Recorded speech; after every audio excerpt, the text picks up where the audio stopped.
اللہ تعالیٰ کے ولی کا مقام۔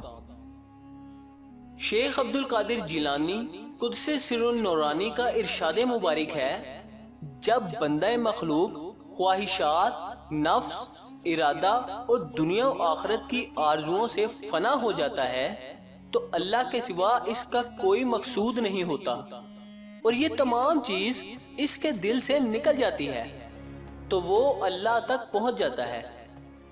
اللہ اسے محبوب و مقبول بنا لیتا ہے، اس سے محبت کرتا ہے اور مخلوق کے دل میں اس کی محبت پیدا کر دیتا ہے۔ پھر بندہ ایسے مقام پر فائز ہو جاتا ہے کہ وہ صرف اللہ اور اس کے قرب کو محبوب رکھتا ہے۔ اس وقت اللہ تعالیٰ کا خصوصی فضل اس پر سایہ فگن ہو جاتا ہے اور اس کو اللہ تعالیٰ نعمتیں عطا فرماتا ہے، اور اللہ اس پر اپنی رحمت کے دروازے کھول دیتا ہے، اور اس سے وعدہ کیا جاتا ہے کہ رحمت الہی کے یہ دروازے کبھی اس پر بند نہیں ہوں گے۔ اس وقت وہ اللہ کا ہو کر رہ جاتا ہے، اس کے ارادے سے ارادہ کرتا ہے اور اس کے تدبر سے تدبیر کرتا ہے، اس کی چاہت سے چاہتا ہے، اس کی رضا سے راضی ہوتا ہے اور صرف اللہ کے حکم کی پابندی کرتا ہے۔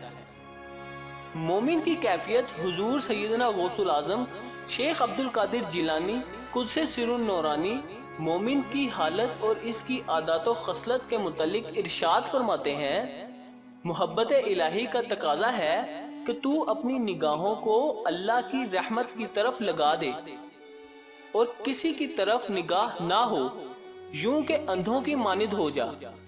جب تک تو غیر کی طرف دیکھتا رہے گا اللہ کا فضل نہیں دیکھ پائے گا، پس تو اپنے نفس کو مٹا کر اللہ ہی کی طرف متوجہ ہو جا۔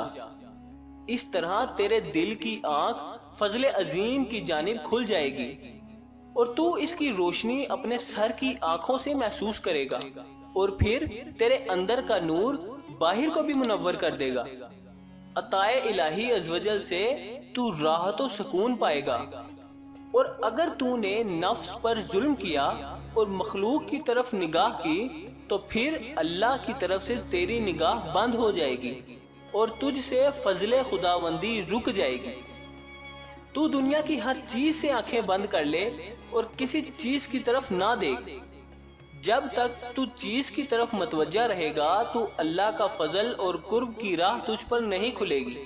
توحید، قضائے نفس، محویت ذات کے ذریعے دوسرے راستے بند کر دے تو تیرے دل میں اللہ تعالیٰ کے فضل کا عظیم دروازہ کھل جائے گا۔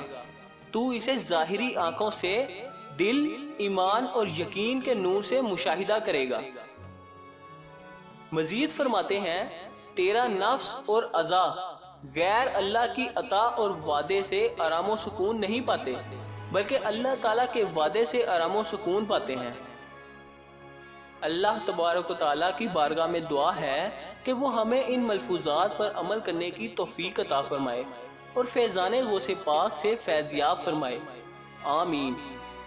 سامعین گرامی، امید کرتا ہوں کہ یہ ویڈیو آپ کے لیے فائدہ مند رہی ہوگی اور آپ کو یہ ویڈیو پسند آئی ہوگی۔ دوستو، اگر آپ کو یہ ویڈیو پسند آئی تو ویڈیو کو لائک کریں اور اس کو اپنے دوستوں اور رشتہ داروں کے ساتھ شیئر کریں، اور اگر آپ نے ابھی تک ہمارے اس چینل کو سبسکرائب نہیں کیا تو چینل کو سبسکرائب کریں اور ساتھ بیل کے بٹن کو بھی دبا دیں تاکہ آپ کو آنے والی ہر نئی ویڈیو کی نوٹیفیکیشن اپڈیٹ ملتی رہے۔